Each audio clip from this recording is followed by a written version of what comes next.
So to make this Paraflatman, what we're going to do is get a split ring, and I've got about 5 feet of cord here, found the halfway point, and I'm going to shove it up through the split ring, pull it down like that, and I'm going to poke the ends down through this hole,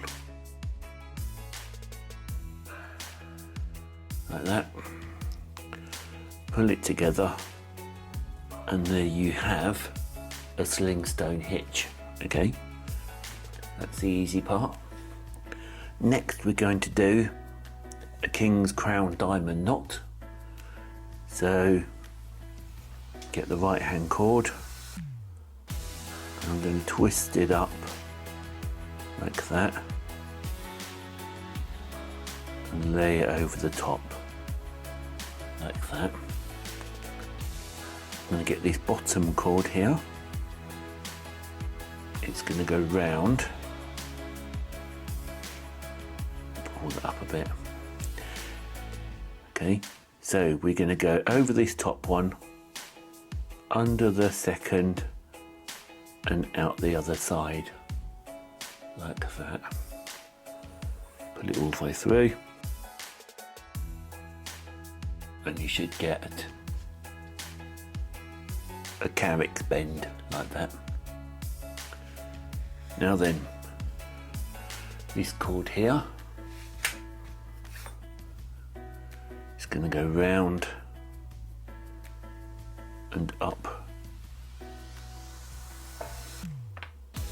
through the top like that. The other cord is going to go round and up through this piece here, like that. So we've gone from a pretzel looking shape, carrick's bend, to almost like a 4-leaf clover. Then we're going to double it up, so this cord again comes round and up through that top loop, like that. Flip that over. The other cord is going to double up and come up through this loop here, like that. If I'm going a little bit too quick, don't worry, I've done an in-depth video up there, and there'll be a link in the description as well. Now the final thing we do is get this bottom cord, and we're going to go around this piece here and up through the center of the knot, like that. And this top cord here is going around this cord here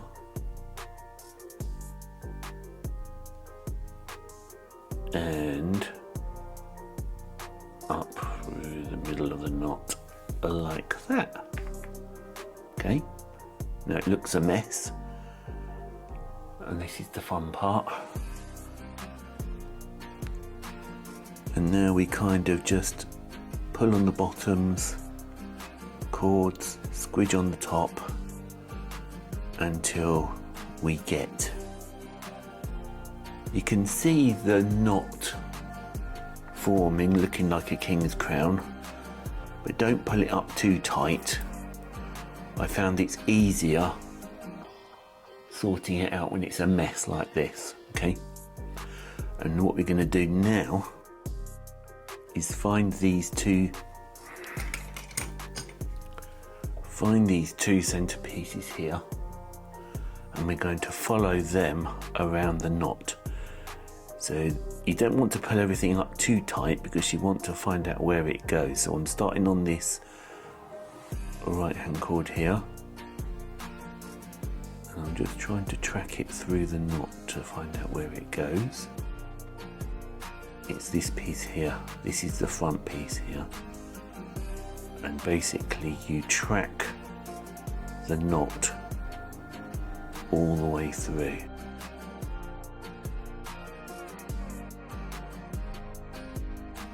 And then you do it on the other side as well, and just keep working your way round the knot until it goes up flush to the slingstone's hitch up there. So I'm gonna do that and then I'll get back to you. After playing around with it for a little while, you should end up with something like this, and then all you do, flip it upside down, and we're going to do a Cobra weave. So we're going to get the left hand cord, flip it over the top like that, get your right hand cord over the top, underneath, out the other side, and then just tighten it up.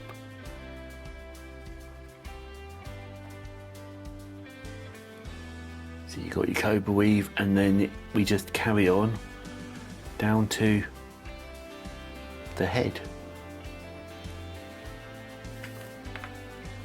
So put it there. Once you've done this second Cobra weave, what you can do is pull on the whole thing and make the top, this piece, a little bit tighter, like that. But then we just keep going all the way down till we get to the end.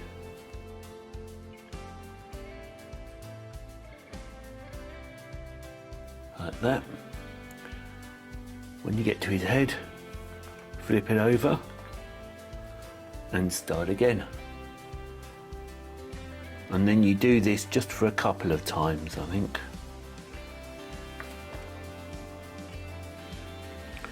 Now I did say I've got about 5 feet of cord, but I'm not going to use it all today. This is just a small key ring. There you go, and now what I'm going to do is cut and snip and singe. Right, so there you go, that is a Paraflatman. Now I did say 6 feet of cord, but I only used about 4 feet for this. But on this one, I made it more practical. I used it about 6 feet. I used about 6 feet of cord, you can see the difference. And it's more practical because the ends I poked up his back, and these pieces are loose, which means you've got about 6 feet of cord to use in an emergency. So I don't know, if your bootlaces break or something like that, you can just pull this thing apart and you've got 6 feet of workable cord already.